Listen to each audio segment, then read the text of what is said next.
பீகாரை தொடர்ந்து தமிழ்நாட்டிலும் நடைபெறவுள்ள வாக்காளர் பட்டியல் சிறப்பு தீவிர திருத்தத்தை எப்படி பார்க்கிறீர்கள் என்று எமது செய்தியாளர் தசரதன் எழுப்பிய கேள்விக்கு செய்யாறு பகுதி மக்கள் அளித்த பதில்களை தற்போது பார்க்கலாம்.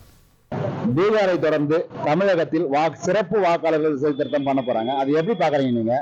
அதாவது மக்களை ஏமாற்றும் திட்டமாக கொண்டு வரப்படுகிறது.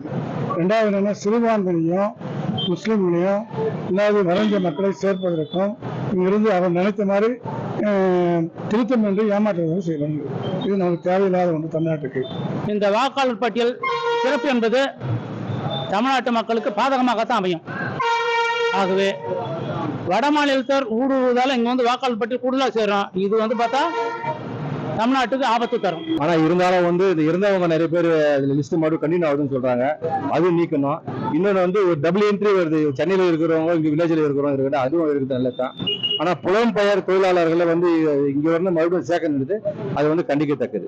அதை இல்லாம இது மட்டும் பண்ணாங்கனாக்கா நல்லா இருக்கும், வரவேற்கத்தக்க. ஆவணங்களின் அடிப்படையில் உரிய ஆவணங்கள், குடியுரிமை, நமது ரேஷன் அட்டை, ஆதார் கார்டு, இந்திய தேர்தல் ஆணையம், வங்கி பாஸ்புக், இது போன்ற ஆவணங்களை சரிபார்த்து அது முழுமையாக ஆராய்ந்துட்டு அவர்களுக்கு முழு வாக்குரிமை அளிக்கப்பட வேண்டும். அது மேற்கொள்வது எந்த வித ஆட்சேபனையும் இல்லை. முறையா தமிழ்நாட்டில் முறையா செஞ்சு நல்ல ஒரு அடிப்படையில் பேர் நீக்குதல், சேர்க்குதல் இதெல்லாம் பண்ணலாம். ஆனால் வெளி மாநிலத்திலேருந்து இங்கே குடியேறினவங்களுக்கெல்லாம் இதில் அனுமதிக்க கூடாதுன்ற மாதிரி தான். அப்படி அனுமதிச்சாங்கன்னா நம்ம தமிழ்நாடுக்கு ரொம்ப ஒரு கேடு விளைவிக்கும்னு நினைக்கிறேன் நான். தமிழ்நாட்டில் நடைபெறவுள்ள வாக்காளர் பட்டியல் சிறப்பு தீவிர திருத்தத்தை பற்றி செய்யாறு பகுதி மக்கள் தெரிவித்த கருத்துக்களை நாம் பார்த்தோம்.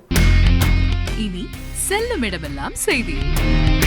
தந்தி டிவியின் வாட்ஸ்அப் சேனலை ஃபாலோ பண்ணினா செல்ல இருக்கும் இடமெல்லாம் செய்தி. இதோ QR கோட் இப்பவே ஸ்கேன் பண்ணுங்க, ஃபாலோ பண்ணுங்க.